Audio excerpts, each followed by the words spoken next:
নমস্কার বন্ধুরা, আজকে সেই অপেক্ষার ৪ঠা জুলাই। এই দিনটির অপেক্ষায় ছিল রাজ্যের হাজার হাজার সরকারি কর্মী। কেননা আজকেই ডিএ মামলা শুনানি হওয়ার দিন ধার্য করা হয়েছিল, কিন্তু সময়ের অভাবে বেশি দূর এগোতে পারেনি। তবে মামলাকারীদের এতে আশাহত হওয়ার কিছু নেই, কারণ আগামীকাল মঙ্গলবার ৫ই আগস্ট পূর্ণাঙ্গ শুনানি হবে বলে জানালেন দেশের শীর্ষ আদালত। বিচারপতিরা ব্যাপারটা এতটা গুরুত্ব দিয়ে দেখছে যে টাকার অঙ্ক বেশি হওয়ায় হিসেব নিকেশ এখনও সম্ভব হয়নি বলে রাজ্য সরকার আগামী সোমবার পর্যন্ত সময় চাইলেও কালকেই শুনানির দিন ধার্য করা হয়েছে। প্রয়োজনে প্রত্যেক দিন কোর্ট বসবে এই মামলা নিয়ে, জানিয়ে দিল সুপ্রিম কোর্ট।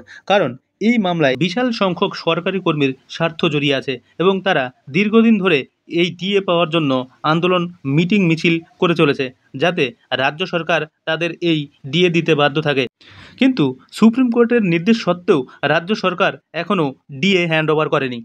এই অবস্থায় রাজ্য সরকারের কর্মচারীরা রাজ্য সরকারের বিরুদ্ধে আদালত অবমাননা মামলা করেছে।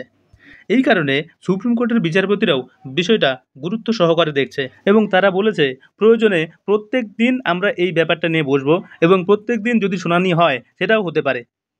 এবার আগামীকালের শুনানিতে কি হয় এখন সেটাই দেখার। ধন্যবাদ।